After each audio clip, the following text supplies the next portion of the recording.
स्वागत है आपका भीम न्यूज इंडिया, देश के सबसे प्रमुख और विश्वसनीय चैनल में। आप देख रहे हैं भीम न्यूज इंडिया। नमस्कार, मैं आपके साथ हूं। आइए जानते हैं आज की ताजा अपडेट्स। देश और दुनिया में क्या चल रहा है उसकी पूरी जानकारी लेकर हाजिर हैं। सबसे पहले बात करते हैं आज के मुख्य समाचार की। मनरेगा बचाओ संग्राम को लेकर राजीव गांधी पंचायती राज संगठन के कार्यकर्ता सजग। खबर कोटा से है। आप देख रहे हैं भीम न्यूज इंडिया। मैं हूं आपका दोस्त विनय कुमार सिंघल। स्वागत है आपका। आंदोलन के तहत नानता क्षेत्र के श्रमिकों से किया संवाद। संगठन की प्रदेश महासचिव रजिया बानू ने श्रमिकों से बातचीत कर उनकी समस्याओं को समझा और साथ ही महिला श्रमिकों ने उन्हें बताया कि अधिकांश महिलाओं को नियमित रूप से काम नहीं मिलता है और अब मनरेगा जो गारंटी को ख़त्म करने की बातचीत सुनकर आने वाले भविष्य के प्रति और अधिक चिंता महसूस हो रही है। बताते चलें कि संगठन के प्रदेश संयोजक रूपेश चड्ढा ने मनरेगा गारंटी को ख़त्म कर नई योजना बनाने की सरकार की सोची समझी साजिश बताया है और कहा है कि गारंटी होने के बावजूद ही मोदी सरकार ने अब तक मनरेगा में रोजगार दिवस महज 40 से 50 दिन औसत रहा है। नई व्यवस्था के तहत आने वाले समय में 125 दिन का झूठा आश्वासन जुमला ही साबित होगा। मनरेगा गारंटी को ख़त्म करना ग्रामीण अर्थव्यवस्था के लिए एक बहुत बड़ा धक्का है।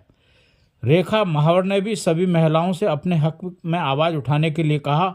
आप देख रहे हैं भीम न्यूज इंडिया। तो पिछली सरकारों ने, कांग्रेस की सरकार ने मनरेगा योजना लागू की क्योंकि गरीबों को ग्रामीण इलाकों में रहने वालों को उन्हीं के स्थान पर रोजगार मिल जाए और उसके माध्यम से कुछ न कुछ विकास कार्य भी हों। और उस सरकार ने, कांग्रेस की सरकार ने गारंटी दी थी कि 100 दिन का निश्चित रोजगार हर काम करने वाले को, मजदूर को मिलेगा। तो उसकी वजह से उसकी आर्थिक स्थिति ठीक होगी, वो पैसा गांव में और उसके परिवारों में रोटेट होगा, घूमेगा, तो वहाँ की अर्थव्यवस्था ठीक होगी। ये लोग उस अर्थव्यवस्था को कुचलना चाहते हैं, आप लोगों के रोजगार को छीनना चाहते हैं, इसलिए इन्होंने गारंटी शब्द हटा दिया है। गारंटी हटा करके ये सबकी बात दिखा रहे हैं कि 100 दिन की जगह 125 दिन देंगे।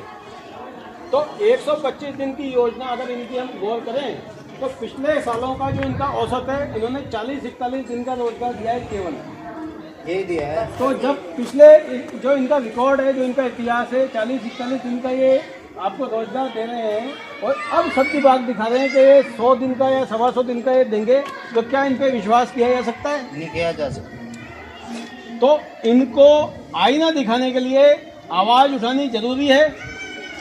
तो हम आपसे निवेदन कर रहे हैं, हम ग्रामीण रोजगार में, मनरेगा योजना में हम लोग नहीं आते, लेकिन हमें आपकी इतना पता है। आप आज नहीं समझोगे, नहीं जागोगे, तो कल आपके साथ में धोखेबाजी होनी तय है। समय का कोई भरोसा थोड़ी, अपन कोई जरूरत पड़ जाए अपन ही जाने लग जाए। जैसे आप में से वो कुछ लोग जाते हैं, कुछ नहीं जाते, तो वही वाली बात है कि चालू रहना चाहिए ताकि अगर कभी अपन को आवश्यकता पड़े ना तो अपन जा सके। दूसरी बात, पहले जो योजना का पैसा आता था केंद्र सरकार से आता था, अब ये 40% पैसा राज्य सरकार के पाले में डाल रहे हैं और बाकी का ये केंद्र सरकार से आवंटित करने की बात कर रहे हैं। अब राज्य सरकार पहले ही घाटे में चल रही है, तो उनके पास पहले ही कई योजनाओं के बहाने हैं कि हमारे पास ये समस्या है, हमारे पास वो समस्या है। तो क्या आपको लगता है कि वो 40% की हिस्सा राशि आप लोगों के लिए निकालेंगे? जब पहले की योजनाओं में वो पूरा नहीं कर रहे हैं, उससे घाटे में चल रही है, तो अब 40% को केंद्र सरकार के पाले में डालना चाहिए, तो आपको रोजगार मिलने की संभावना है क्या? इन सरकारों ने 40-41 दिन का रोजगार दिया है, वो आपको 125 दिन का रोजगार कैसे दे देंगे? तो सीधा सीधा ये केंद्र और राज्य सरकार की लड़ाई के बीच में आप से रोजगार छीनना चाहते हैं और साथ में महात्मा गांधी जी के नाम को भी डुबोना चाहते हैं। तो हम आपको आपके हक के लिए आवाज़ उठाने की बात करते हैं। आप अपने हक के लिए अन्याय के खिलाफ आवाज़ उठाइए, सरकार को आईना दिखाइए। अगर आप आज चुप रहेंगे तो आने वाले। आप देख रहे थे भीम न्यूज इंडिया। यदि आपको हमारे द्वारा दिखाई गई खबरें पसंद है तो प्लीज़ हमारे चैनल को यूट्यूब पर सब्सक्राइब कीजिए, लाइक कीजिए, शेयर कीजिए, कमेंट्स कीजिए। आने वाली खबरों के लिए बेल आइकन का बटन दबाना ना भूलें, जिससे आप तक हमारे नए नए नोटिफिकेशन पहुंच सके। भीम न्यूज़ इंडिया के फेसबुक पेज को भी आप फॉलो कर सकते हैं। बने रहिए हमारे साथ, देखते रहिए भीम न्यूज़ इंडिया। आपका बहुत बहुत धन्यवाद।